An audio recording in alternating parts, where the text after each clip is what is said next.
Story with Binaca. सुनिए कहानी Binaca की जुबानी।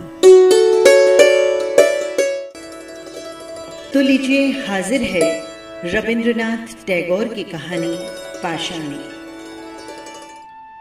अपूर्व कुमार बीए पास करके ग्रीष्म अवकाश में विश्व की महान नगरी कलकत्ता से अपने गांव को लौट रहा था। मार्ग में छोटी सी नदी पड़ती है जो बहुधा बरसात के अंत में सूख जाया करती है, परंतु अभी तो सावन मास है और नदी अपने यौवन पर है। गांव की हद और बांस की जड़ों का आलिंगन करती हुई वो तीव्रता से बहती चली जा रही है। लगातार कई दिनों की घनघोर बरसात के बाद आज तनिक मेघ छटे हैं और नभ पटल पर सूर्य देव के दर्शन हो रहे हैं। नौका पर बैठे हुए अपूर्व कुमार के हृदय में बसी हुई प्रतिमा यदि दिखाई देती तो देखते कि वहां भी इस नवयुवक की हृदय सरिता नव वर्षा से बिल्कुल तट तक भर गई है और सरिता का जल ज्योति से झिलमिल झिलमिल और वायु से छप छप छप छप कर रहा है। नौका यथास्थान घाट पर लगी है। नदी के तट पर से वृक्ष की आड़ में से अपूर्व के घर की छत साफ दिखाई देती है। घर पर किसी को खबर तक नहीं कि अपूर्व शहर से लौट रहा है, इसीलिए तो घर से कोई लिवाने नहीं आया। नाविक सूटकेस उठाने के लिए तैयार हुआ तो अपूर्व ने उसे इनकार कर दिया।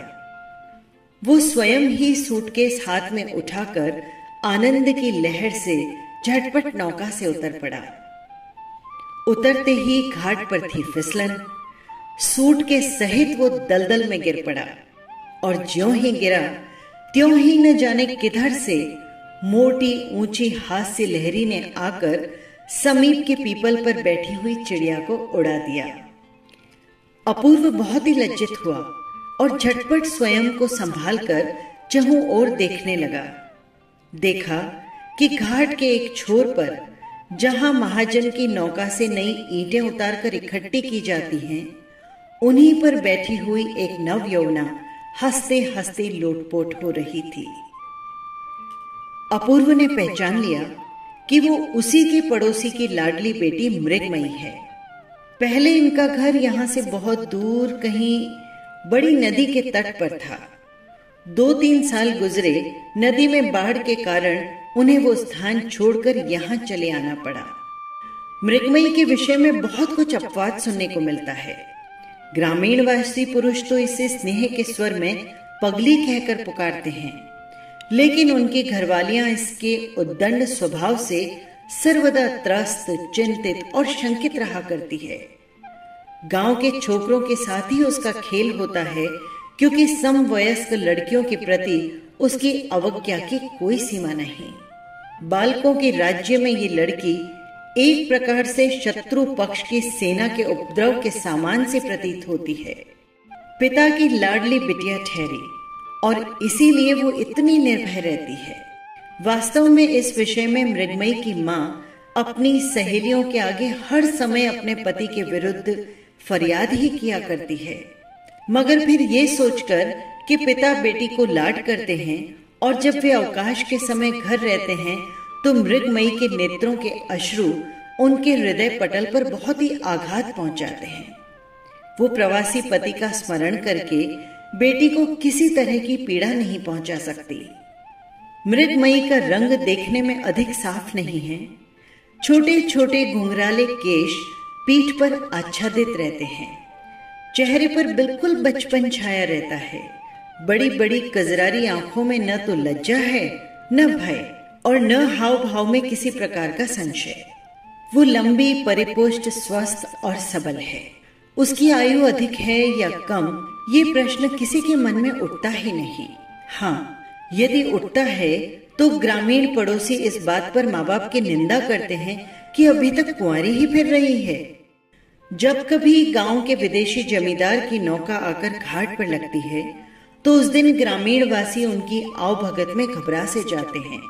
गृहिणियों की मुख रंग भूमि पर अकस्मात ही नाक तक घूंघट खिंच जाता है। परंतु मृगमयी न जाने कहां से किसके वस्त्रहीन बच्चे को उठाए हुए घुंघराले केशों को पीठ पर बिखेरे जाकर खड़ी हो जाती है।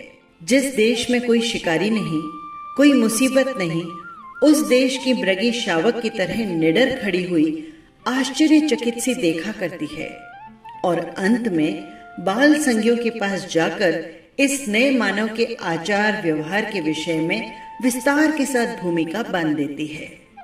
हमारे अपूर्व कुमार ने अवकाश के दिनों में घर आकर इससे पहले और भी 2-4 बार इस सीमाहीन नव यौवना को देखा है और फालतू समय में, यहाँ तक कि काम के समय में भी इसके विषय में विचार किया है। इस धरा पर बहुत से चेहरे देखने में आते हैं, पर कोई कोई चेहरा ऐसा होता है कि न कुछ कहता है न सुनता है, चट से मन के भीतर जाकर ऐसे बस जाता है कि उसे निकालना मुश्किल हो जाता है। केवल सौंदर्य के कारण ही ऐसा होता है सो बात नहीं, वो तो कुछ और ही है। अधिकांश चेहरों पर मानव प्रकृति पूरी तौर से अपनी ज्योति से नहीं जगमगा पाती। जिस चेहरे पर हृदय के कोने में छुपा हुआ रहस्यमय व्यक्ति बिना रुकावट के बाहर निकलकर दिखाई देता है, वो चेहरा सैकड़ों हजारों में छिपता नहीं, पल भर में हृदय पटल पर अंकित हो जाता है। इस लड़की के चेहरे पर, आंखों पर एक चंचल और उद्दंड नारी प्रकृति सदैव स्वच्छंद और वन के दौड़ते हुए हिरन की तरह दिखाई देती है, भागती फिरती रहती है और इसीलिए ऐसे सलोने चंचल मुख को एक बार देख लेने पर फिर सहज में वो भुलाई नहीं भूला। श्रोताओं को ये बताने की आवश्यकता नहीं कि मृगमयी के कौतूहलता से भरी हास्य ध्वनि चाहे कितनी ही मृदु क्यों न हो, लेकिन अभागे अपूर्व कुमार के लिए वो तनिक दुखदाई ही साबित हुई। मारे लज्जा के उसका चेहरा सुर्ख हो उठा और हाथ का सूटकेस झटपट नाविक के हाथ में सौंपकर वो शीघ्रता से अपने घर की ओर चल दिया। नदी का किनारा, वृक्षों की छाया, पक्षियों का मृदु कलरव, प्रभात की मीठी मीठी धूप और 20 वर्ष की अवस्था। कतिपय ईंटों का ढेर कुछ खास उल्लेख योग्य नहीं, पर हाँ, उस पर जो मानवी बैठी थी उसने उस शुष्क और नीरस आसन पर भी एक प्रकार का मूक सौंदर्य का भाव फैला रखा था। छी छी, ऐसे दृश्य के मध्य में प्रथम पग उठाते ही जिसका सारा का सारा व्यक्तित्व प्रहसर में परिवर्तित हो जाए, उसके भाग्य की इससे बढ़कर निष्ठुरता और क्या हो सकती है। ईंटों के ढेर से बहती हुई हंसी की तरंग सुनते सुनते वृक्षों की छाया के नीचे दलदल से सनी निम्न दुकुल सूटकेस लिए हुए श्रीयुत अपूर्व कुमार जी किसी तरह अपने घर पहुंचे। अकस्मात ही बेटे के पहुंच जाने से विधवा मां मारे उल्लास की फूली नहीं समाई।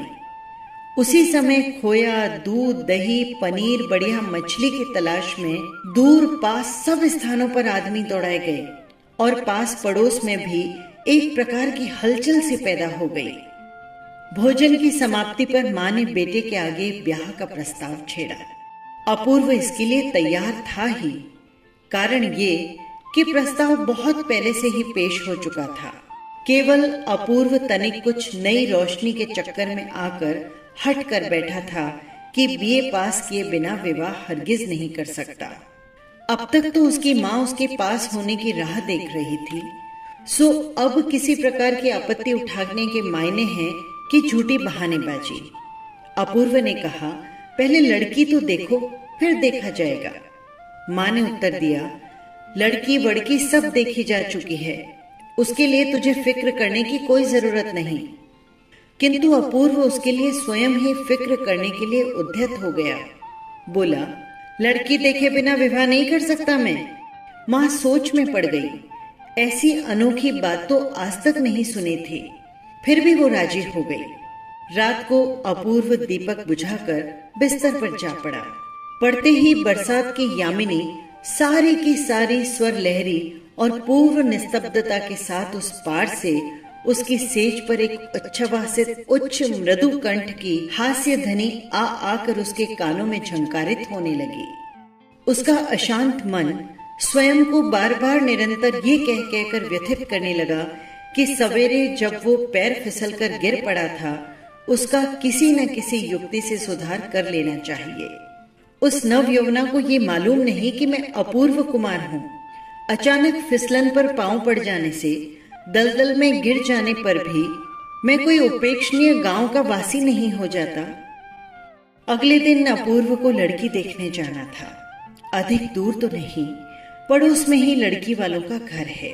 तनिक कुछ कोशिश करने के बाद ही कपड़े बदन पर डाले, निम्न दुकुल यानी धोती और दुपट्टा जोड़कर रेशमी अचकन, सिर पर अमीरी रंग की गोल पगड़ी और पैरों में बढ़िया चमकते हुए जूते पहनकर रेशमी कपड़ों की बढ़िया छतरी हाथ में लटकाए सवेरे ही चल दिया। भावी ससुराल में घुसते ही वहां कोलाहल सा मच गया। अंत में यथा समय कंपित हृदय को झाड़ पहुंचकर रंग वंग कर, जूड़े में घोटे आदि लगाकर, एक पतली रंगीन साड़ी में लपेटकर उसे भावी पति के सामने लाया गया।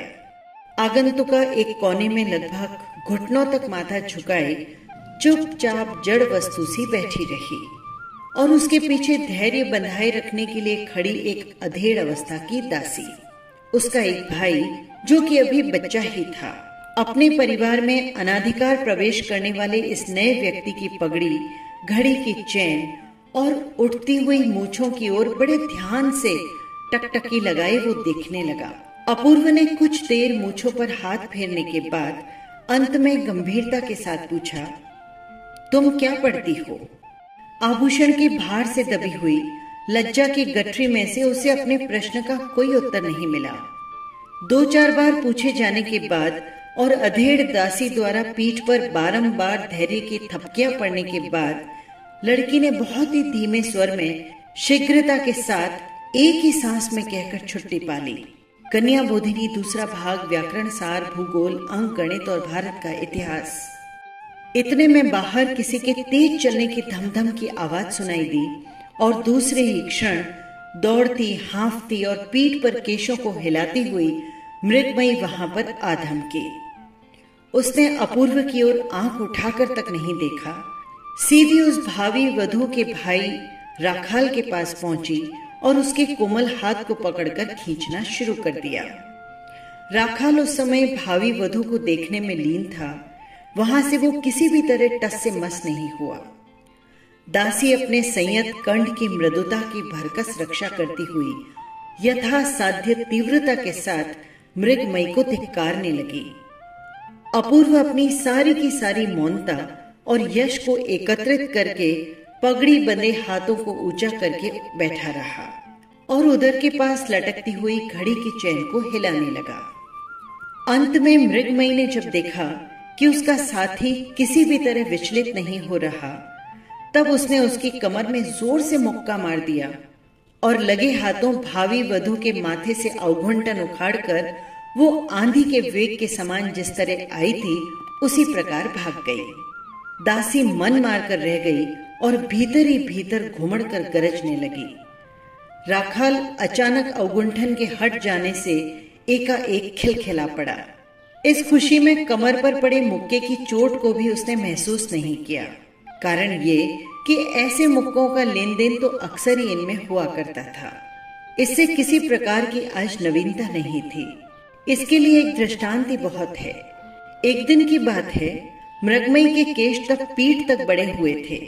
राखाल ने अचानक पीछे से आकर कैंची से उसके बाल काट दिए। इस पर मृगमयी को बहुत क्रोध आया और उसने चट से राखाल के हाथ से कैंची छीनकर अपने शेष केश बड़ी निर्दयता से कतर कतर कर उसके मुंह पर दे मारे।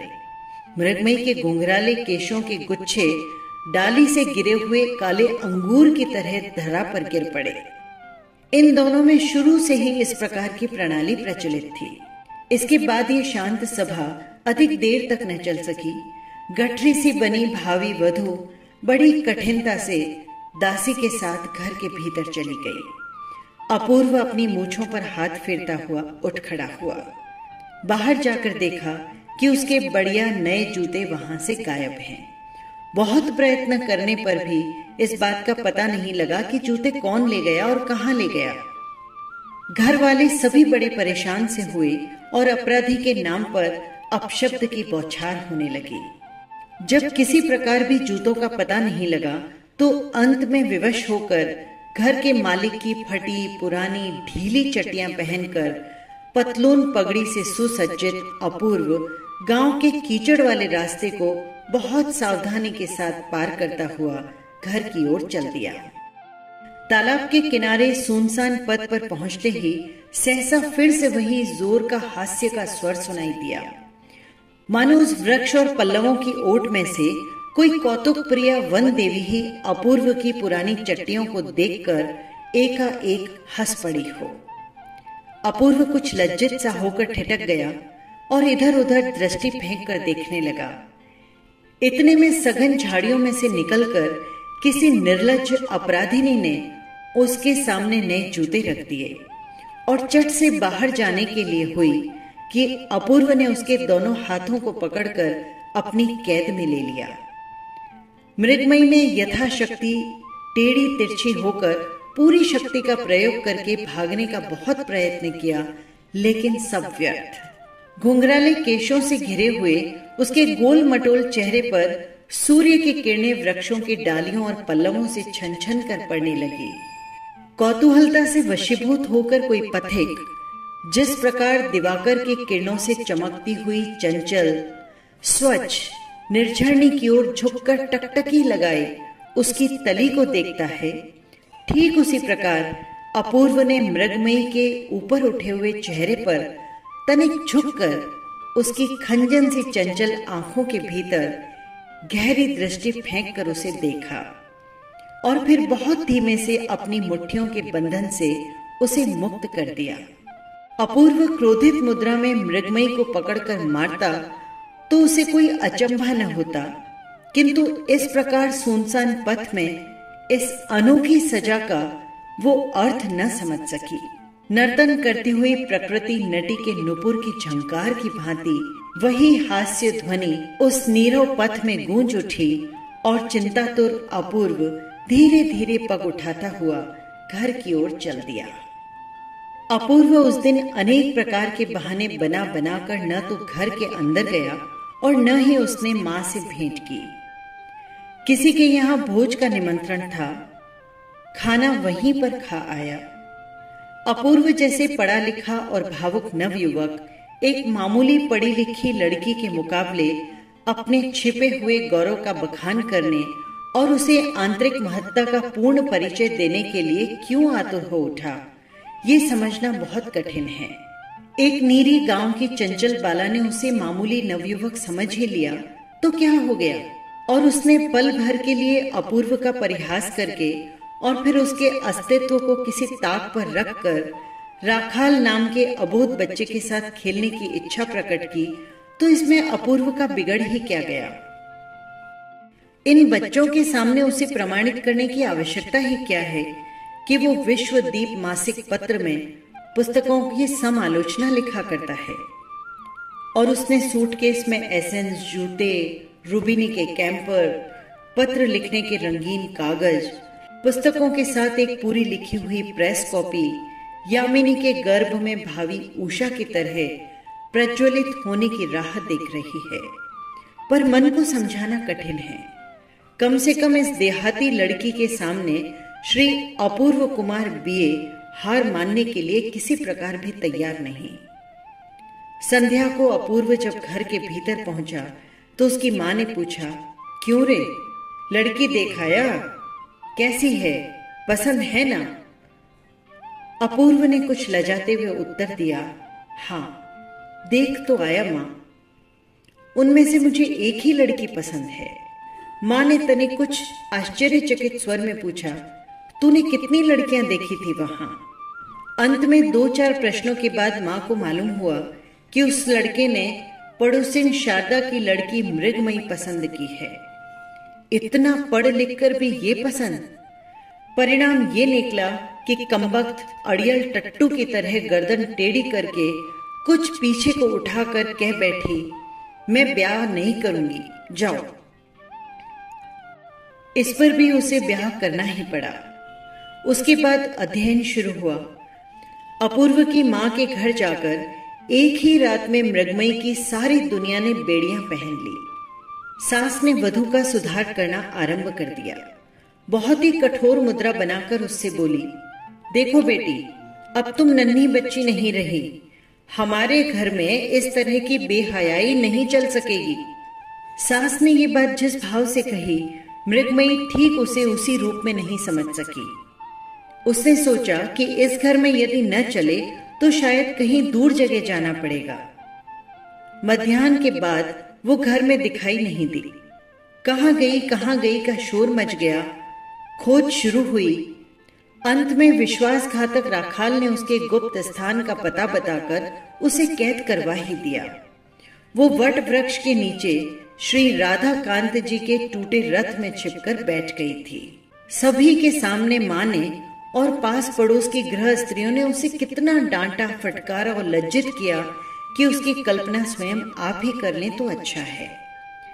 रात्रि को खूब घनघोर घटाएं छा गई और रिमझिम रिमझिम मेघ बरसने लगे। अपूर्व ने धीरे से मृगमयी के पास शैया पर जाकर उसके कान में धीमे स्वर में कहा, मृगमयी, क्या तुम मुझसे प्यार करती हो? मृगमयी ने तत्काल से कड़क कर उत्तर दिया, नहीं, हरगिज नहीं। मैं तुम्हारे से हरगिज प्यार नहीं कर सकती। मानो उसने सारी गुस्से की पोटली अपूर्व के माथे पर दे मारी। अपूर्व ने खिन्न स्वर में पूछा, मैंने तुम्हारा क्या बिगाड़ा है? इस दोष की संतोषजनक कैफियत देना तो कठिन है। अपूर्व ने मन ही मन कहा, इस विद्रोह मन को जैसे भी बने वश में करना ही होगा। अगले रोज सास ने मृगमयी में विद्रोह भाव के लक्षण देखकर उसे अंदर के कोठे में बंद कर दिया। पिंजरे में फंसी नई चिड़िया की तरह पहले तो वह कोठे के अंदर फड़फड़ाती रही। अंत में जब कहीं से भी भागने का कोई मार्ग न दिखाई दिया तो हताश, क्रोध से उन्मत्त हो बिछौने की चादर की दांत से धज्जियां उड़ा दी और धरा पर औंधी गिर पड़ी और मन ही मन पिता को याद करके रोने लगी, चिल्लाने लगी।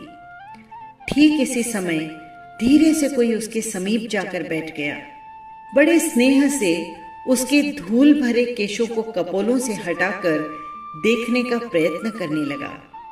मृगमयी ने बड़े जोर से अपना हाथ हिलाकर उसका हाथ हटा दिया। अपूर्व ने उसके कानों के पास अपना मुंह ले जाकर बहुत ही कोमल स्वर में कहा, मैंने चुपके से द्वार खोल दिया है, चलो अपन पीछे के बगीचे में चलें। मृगमयी ने जोर से सिर हिलाते हुए कहा, नहीं। अपूर्व ने उसकी ठोड़ी पकड़कर उसका मुंह ऊपर उठाना चाहा और बोला, एक बार देखो तो सही कौन आया है। राखाल धरा पर औंधी लेटी हुई मृगमयी को घूरता हुआ हत बुद्धि ही द्वार पर खड़ा था। मृगमयी ने बिना मुंह उठाए ही अपूर्व का हाथ झटककर अलग कर दिया। अपूर्व ने कहा, देखो, राखाल तुम्हारे साथ खेलने आया है, इसके साथ खेलने नहीं जाओगी? उसने कुपित स्वर में कहा, नहीं। राखाल ने भी देखा कि मामला कुछ संगीन है। वो किसी प्रकार से वहां से निकलकर जान बचाकर भाग गया। अपूर्व चुपचाप बैठा रहा। अब मृगमयी अश्रु बहाकर सो गई। तब वो चुपके से उठा और द्वार की सांकल चढ़ा, दबे पांव वहां से चल दिया। अगले ही रोज मृगमयी को पिता की एक चिट्ठी मिली। उसमें उन्होंने प्राण प्यारी बेटी मृगमयी के ब्याह में न आने के कारण विलाप करके अंत में नव दंपति को शुभ आशीष दिया था। मृगमयी ने सास के पास जाकर कहा, मैं पिता के पास जाऊंगी। सास माँ ने अनायास ही वधू की इस असंभव प्रार्थना को सुनकर उसे फटकार दिया। बोली, पिता का कहीं ठौर ठिकाना भी है कि ऐसे ही पिता के पास चली जाएगी? तेरा तो हर काम ही दुनिया से निराला है। लाड तुझे पसंद नहीं। वधू ने कोई उत्तर नहीं दिया। अपने कमरे में जाकर उसने भीतर से द्वार बंद कर लिया और बिल्कुल निराश मानव जिस प्रकार देवी देवताओं से प्रार्थना करता है उसी तरह वो कहने लगी, पिताजी, तुम मुझे यहाँ से ले जाओ। यहाँ मेरा कोई नहीं है। मैं यहाँ जीवित नहीं रह सकूंगी। अधिक रात बीत जाने पर जब उसके पति निद्रा में खो गए, वो चुपके से दरवाजा खोलकर बाहर चल दी। बीच बीच में मेघों की गर्जन सुनाई देती, फिर भी बिजली की रोशनी में रास्ता दिखाई देने लायक काफी रोशनी थी।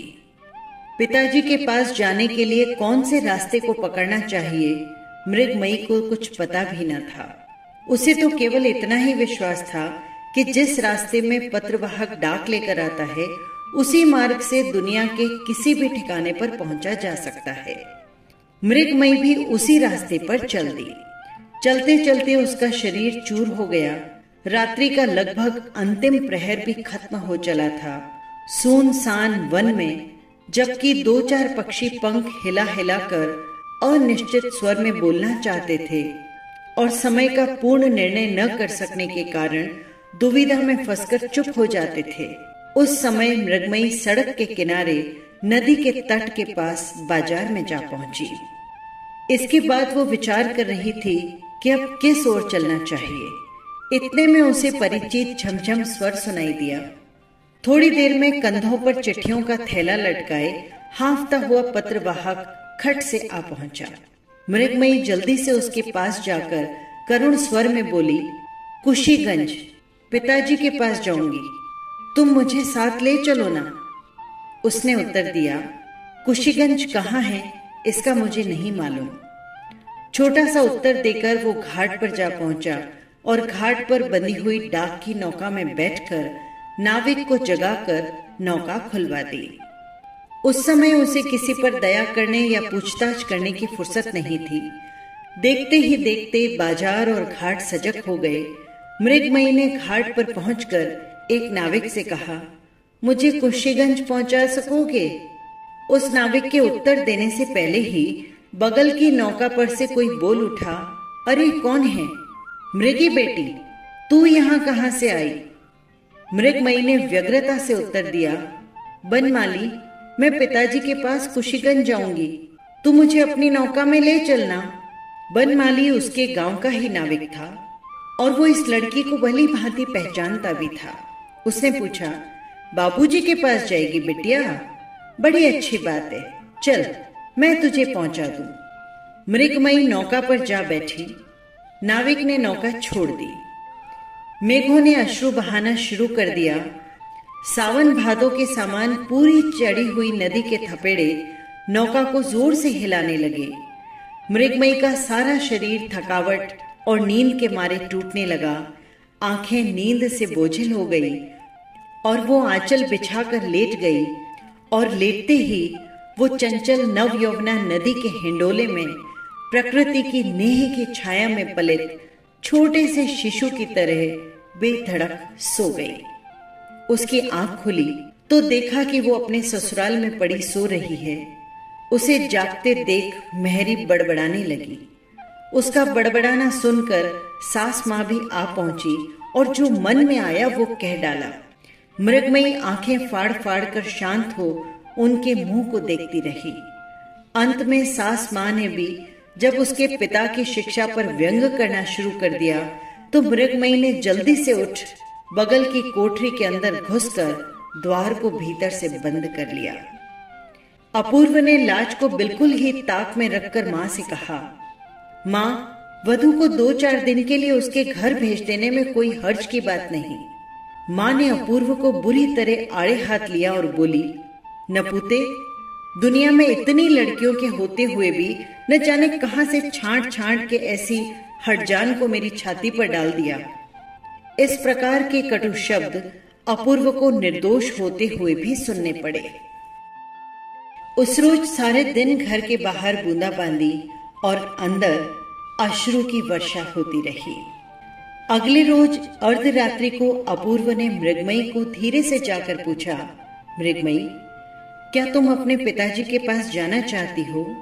मृगमयी ने चौंक कर जल्दी से अपूर्व का हाथ पकड़कर कृतज्ञ कंठ से उत्तर दिया, हाँ। तब अपूर्व ने चुपके से कहा, तो चलो हम दोनों चोरी चोरी भाग चलें। मैंने घाट पर नौका का प्रबंध कर रखा है। मृगमयी ने इस बार कृतज्ञ दृष्टि से अपूर्व की ओर देखा और उसके बाद तत्काल ही उठकर कपड़े बदले चलने के लिए उद्यत हो गई। अपूर्व ने माँ को किसी प्रकार की फिक्र न हो इसलिए एक पत्र लिखकर रख दिया। और रात्रि के नीरव प्रहर में घर से निकल पड़े। मृगमयी ने उस नीरव और शांत अंधेरी रात में पहली बार अपने मन से पूर्ण आस्था और विश्वास के साथ पति का हाथ पकड़ा। उसके अपने ही हृदय का उद्वेग उस स्पर्श मात्र से अपूर्व की नसों में भी संचारित होने लगा। नौका उसी रात्रि के नीरव प्रहर में वहां से चल दी। अकस्मात खुशी के होते हुए भी मृगमयी को बहुत जल्दी ही नींद ने आ दबाया। अगले ही रोज आनंद ही आनंद था। दोनों ओर कितने ही बाजार, खेत और जंगल दिखाई दे रहे थे। इधर उधर कितनी ही नौकाएं आ जा रही थी।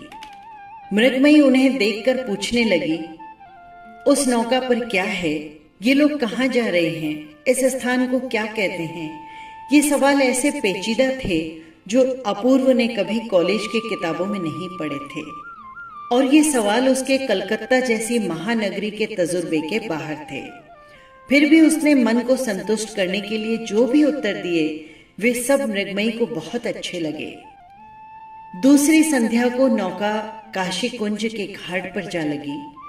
पास में ही टीन के एक छोटे से झोंपड़े में मैली सी धोती बांधे, कांच की भद्दी लालटेन जलाकर, छोटे से डेस्क पर एक चमड़े की जल्द वाला बड़ा सा रजिस्टर रखकर नंगे बदन स्टूल पर बैठे ईशान चंद्र कुछ लिख पढ़ रहे थे।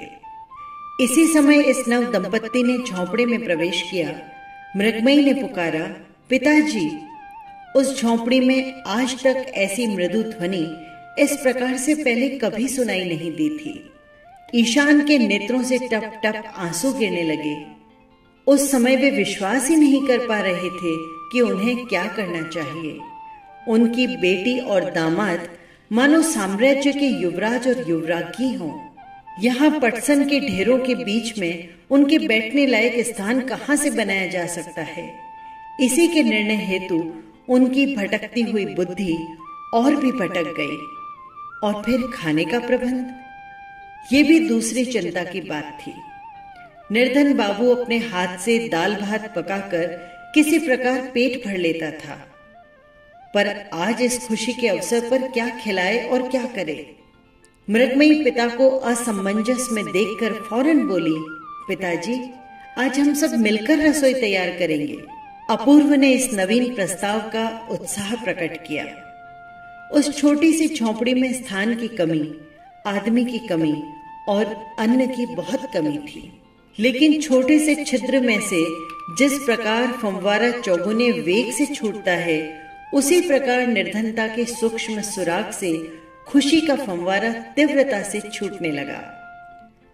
इसी प्रकार 3 दिन बीत गए। दोनों समय नियमित रूप से स्टीमर आता, यात्रियों का आना जाना और शोरगुल सुनाई देता, लेकिन संध्या के समय नदी का तट बिल्कुल सुनसान हो जाता। तब अपूर्व एक अनोखी स्वतंत्रता का अनुभव करता था।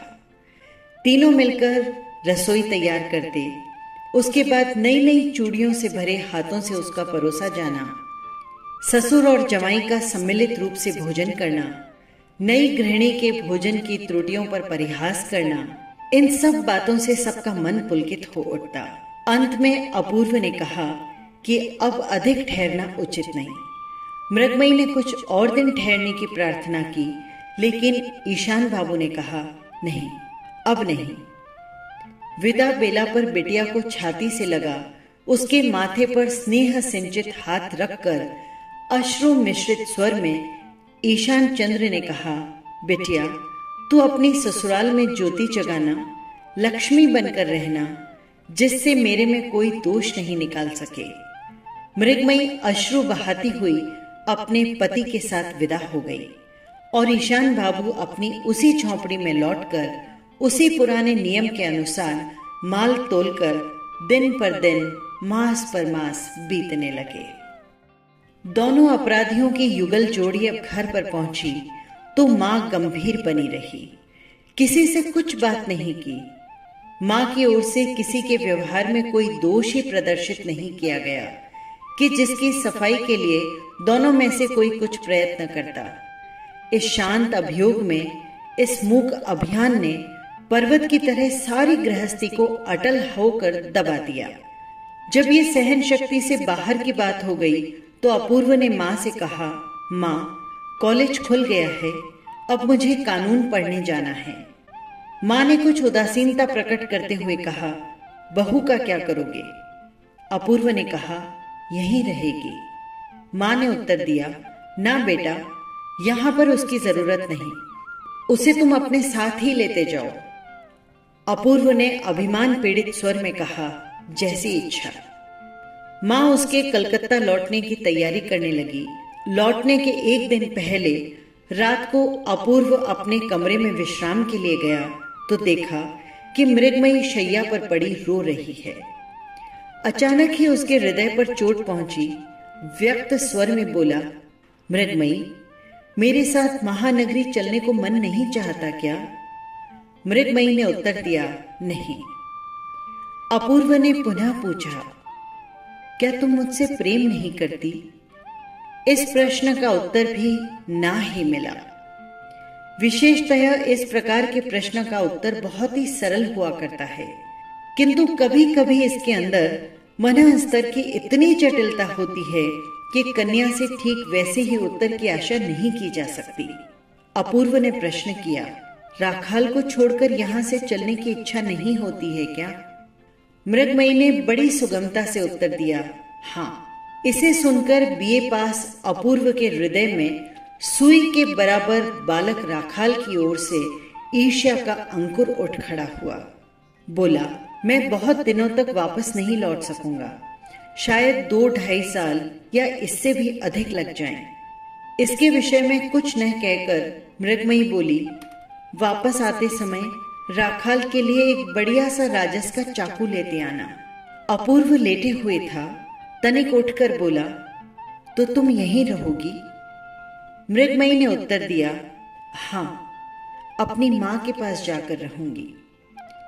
अपूर्व ने ठंडी सी सांस छोड़ी और बोला, अच्छा, वहीं रहना। अब जब तक बुलाने की चिट्ठी नहीं लिखोगी मैं नहीं आऊंगा। अब तो खुश हो ना? मृगमयी ने इस प्रश्न का उत्तर देना व्यर्थ समझा और सोने लगी, किंतु अपूर्व को नींद नहीं आई। तकिया ऊंचा करके उसके सहारे बैठा रहा। रात्रि के अंतिम प्रहर में सहसा चंद्रमा दिखाई दिया और उसकी चांदनी बिस्तर पर आकर फैल गई। अपूर्व ने उस रोशनी में मृगमयी के चेहरे की ओर देखा।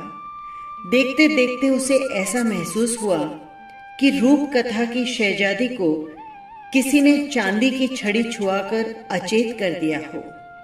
एक बार फिर सोने की छड़ी छुआते ही सोती हुई आत्मा को जगाकर उससे बदली की जा सकती है। चांदी की छड़ी परिहास है और सोने की छड़ी कुंदन। भोर से पहले ही अपूर्व ने मृगमयी को जगा दिया। बोला, मृगमयी, मेरे जाने का समय आ गया है, चलो मैं तुम्हें तुम्हारी माँ के पास छोड़ आऊं। मृगमयी बिस्तर से उठकर चलने के लिए तैयार हो गई। अपूर्व ने उसके दोनों हाथों को अपने हाथ में लेकर कहा, एक विनती और है। मैंने कितने ही अवसरों पर तुम्हारी सहायता की है, आज परदेश जाते हुए तुम मुझे उसका इनाम दे सकोगी? मृगमयी ने आश्चर्य से पूछा, क्या? अपूर्व ने कहा, स्वेच्छा से केवल एक चुंबन दे दो। अपूर्व की इस अनोखी विनती और शांत चेहरे को देखकर मृगमयी हंसने लगी और बड़ी कठिनता से हंसी को रोककर वो चुंबन देने के लिए आगे बढ़ी। अपूर्व के मुंह के पास मुंह ले जाकर उसे रहा नहीं गया, खिलखिलाकर हंस पड़ी। इस प्रकार 2 बार किया और अंत में शांत होकर आंचल से अपना मुंह ढककर हंसने लगी। जब कुछ न बन पड़ा तब अपूर्व ने डांटने के बहाने उसके कान खींच लिए। अपूर्व ने भी बड़ी भारी प्रतिज्ञा कर रखी थी कि जबरदस्ती से कभी भी मृगमयी से कुछ नहीं लेगा, क्योंकि इसमें वो अपना अपमान समझता था। उसकी इच्छा थी कि देवताओं के समान सगौरव रहकर स्वेच्छा से भेंट किया हुआ उपहार पाए और अपने हाथों से उठाकर कुछ भी न ले। मृगमयी फिर न हंसी। अपूर्व उसे उषा की प्रथम किरणों में निर्जन पथ से उसकी माँ के घर छोड़ आया। फिर लौटकर माँ से बोला, माँ, बहुत सोच विचार कर इस निर्णय पर पहुंचा हूं कि वधु को कलकत्ता ले जाने से पढ़ाई का बहुत नुकसान होगा। फिर उसकी वहां कोई सहेली भी तो नहीं है। तुम तो उसको अपने पास रखना नहीं चाहती, इसीलिए मैं उसे उसकी माँ के घर छोड़ आया हूँ। इस प्रकार गर्भ के चूर्ण में ही माँ और पुत्र का विच्छेद हुआ। माँ के घर पहुंचकर मृगमयी को पता लगा कि अब यहाँ उसका किसी प्रकार मन ही नहीं लगता। उस घर में न जाने कौन सा परिवर्तन आ गया है कि समय काटे नहीं कटता। क्या करे, कहाँ जाए, किससे मिले, उसकी समझ में तो कुछ भी नहीं आया। थोड़े ही दिनों में मृगमयी को कुछ ऐसा लगने लगा कि घर बार और गांव भर में कोई लोग ही नहीं है। अब कलकत्ता जाने को उसका मन इतना आतुर क्यों है? पहले ऐसा क्यों नहीं था? ये उलझन उसकी समझ में नहीं आई। उसने वृक्ष के शुष्क पत्ते के समान ही डंठल से गिरे हुए उस अतीत जीवन को आज अपनी इच्छा से ही अनायास दूर फेंक दिया। प्राचीन कथाओं में सुना जाता है कि पहले निपुण अस्त्रकार ऐसी बारीक खड़क बनाते थे कि जिससे आदमी को काटकर 2 टुकड़े कर देने पर भी उसे मालूम नहीं पड़ता था, और जब उसे हिलाया जाता तो उसके 2 टुकड़े हो जाते थे। विधाता की खड़क ऐसी ही सूक्ष्म है कि कब उसने मृगमयी के बचपन और जवानी के बीच वार किया वो जान ही नहीं सकी। आज न जाने कैसे तनिक हिल जाने से उसका बचपना जवानी से अलग जा गिरा, और तब वो आश्चर्यचकित होकर देखती ही रह गई। मायके में उसकी चिर परिचित कोठरी उसे अपनी ही मालूम नहीं पड़ती थी। मृगमयी जो काम करती थी अब उसे वो अपना मालूम नहीं होता। अब उसके हृदय की सारी स्मृति एक दूसरे ही घर में, दूसरे ही कमरे में, दूसरी ही शैया के आसपास गूंजती हुई उड़ने लगी। मृगमयी अब बाहर नहीं दिखाई पड़ती। उसकी हास्य ध्वनि अंदर ही घुट कर रह जाती। उसका बचपन का साथी राखाल तो उसे देखकर त्रस्त होकर भाग जाता। खेल कूद की बात तो उसके मन में ही नहीं आती। मृगमयी ने अपनी माँ से कहा, माँ, मुझे सास माँ के घर ले चल। उधर कलकत्ते जाते समय बेटे की उदासीनता को याद करके माँ का हृदय वितीर्ण हो चुका था। क्रोध में आकर वधु को वो अपनी ससुराल छोड़ गया। ये बात उसके मन में सुई की तरह चुभने लगी थी। इतने में एक दिन अवगुंठन डाले मृगमयी आ पहुंची। चेहरा उसका मुरझा सा गया था और उसने सास माँ के चरणों का स्पर्श किया। आशीष देने के स्थान पर सास माँ की आंखों में अश्रु भर आए और उसी क्षण मृगमयी को उठाकर जलते हुए कलेजे से लगा लिया। उसी क्षण दोनों का मिलाप हो गया। मृगमयी के चेहरे की ओर निहार कर सास माँ को बड़ा ही आश्चर्य हुआ। अब वो पहली वाली मृगमयी नहीं रही थी। ऐसा परिवर्तन तो कतिपय सबके लिए संभव नहीं। ऐसे परिवर्तनों के लिए बड़ी ताकत की आवश्यकता होती है। सास माँ ने बहुत सोच समझ कर निश्चय किया कि वधु के सारे दोषों को धीरे धीरे से सुधारेगी, किंतु यहाँ तो पहले से ही किसी विशेष सुधरक ने उसे नव जीवन दे डाला था। अब वधु ने सास माँ को अच्छी तरह पहचान लिया था और सास माँ ने उसको। मृगमयी के हृदय में आषाढ़ माँ के सजल मेघों के समान अश्रुओं से पूर्ण गर्व उमड़ने लगा।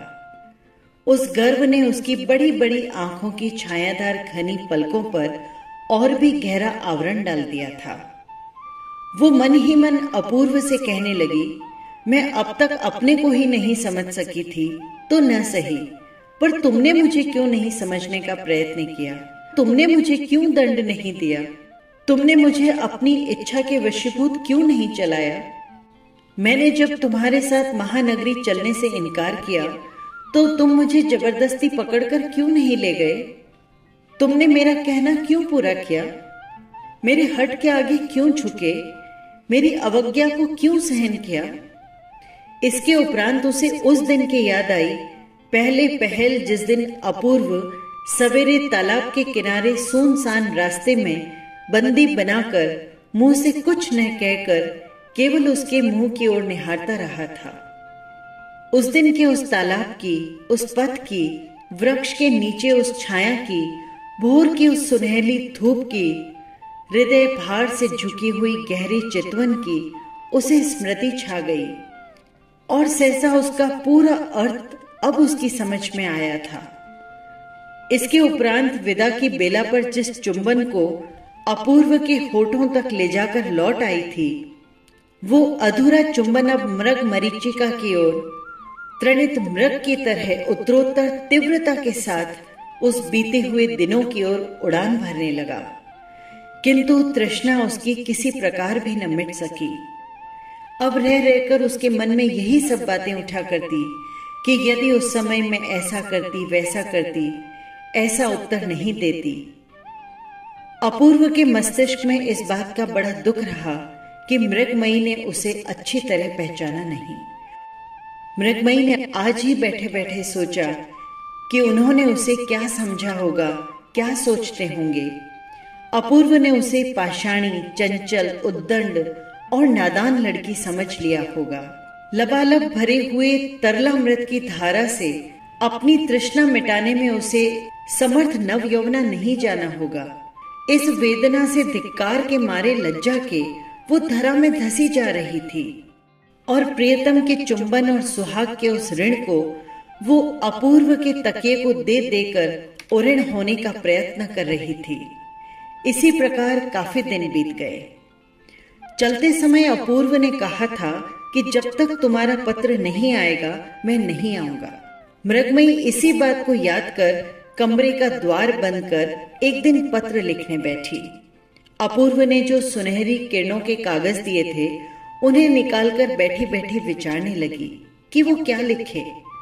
बड़ा यत्न करने के बाद हाथ जमा जमा कर टेढ़ी मेढ़ी रेखाएं अंकित कर उंगलियों में स्याही पोत कर छोटे बड़े अक्षरों के ऊपर संबोधन किए बिना ही एकदम से लिख दिया, तुम मुझे चिट्ठी क्यों नहीं भेजते? तुम घर चले आओ। अब मुझे चिट्ठी लिखते रहना, कैसे हो वो भी लिखना, जल्दी आना, सब अच्छी तरह से है, कल हमारी गाय को बछड़ा हुआ है। इतना सब लिखकर चिट्ठी लिफाफे में बंद कर दी और फिर हृदय के प्यार से संचित शब्दों में लिख दिया, श्रीयुत अपूर्व कुमार राय। प्यार चाहे कितना ही उडेला गया हो, किंतु तो भी रेखा सीधी, अक्षर सुंदर और लिखावट सही नहीं हुई।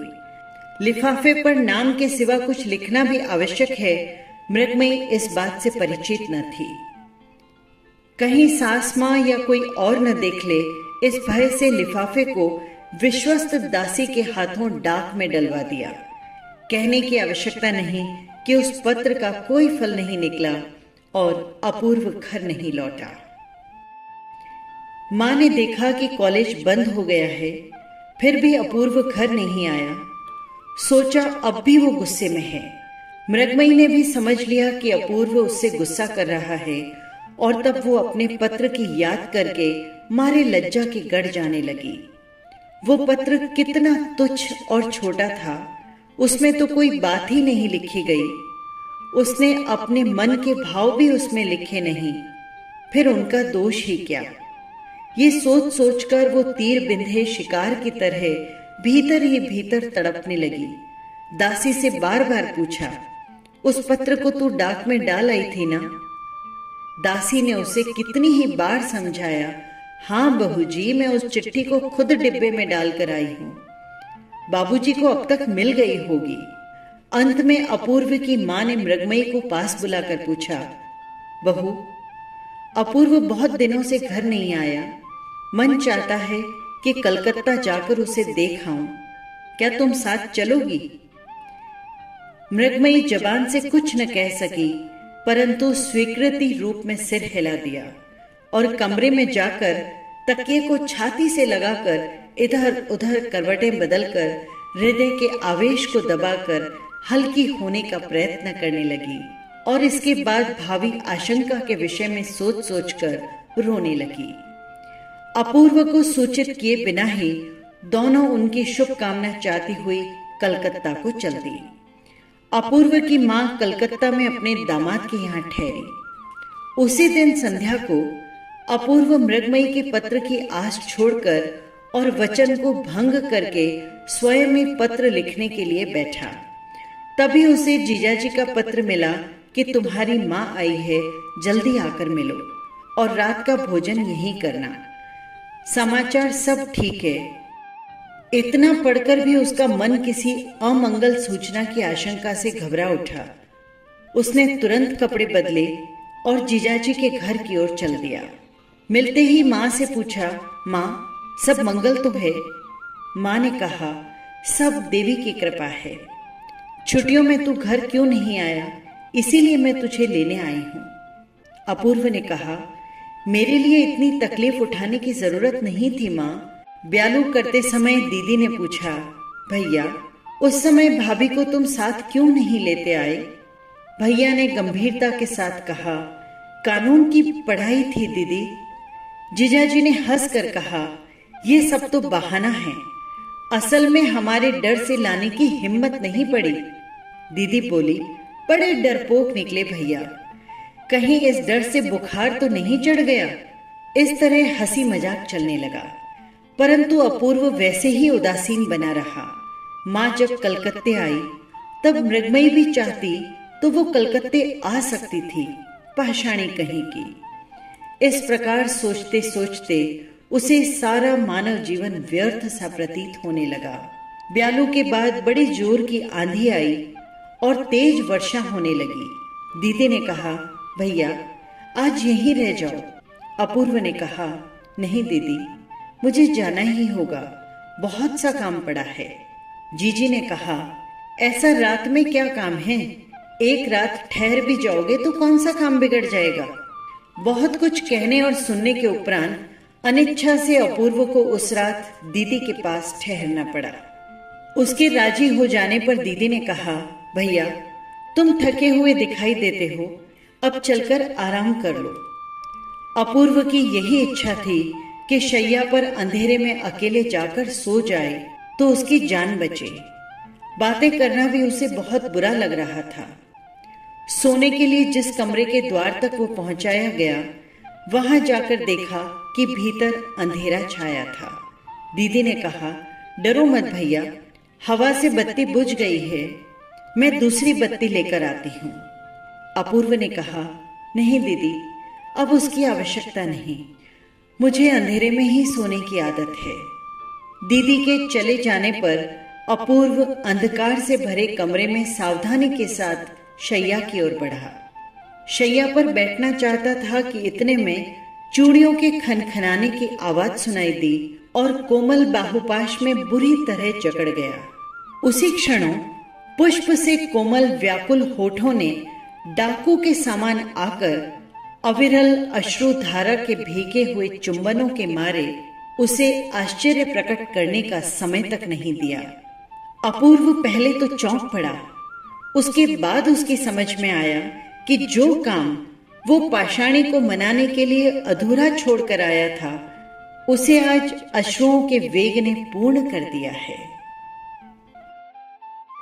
बस यही थी कहानी। फिर मिलेंगे किसी नई कहानी के साथ। नमस्कार।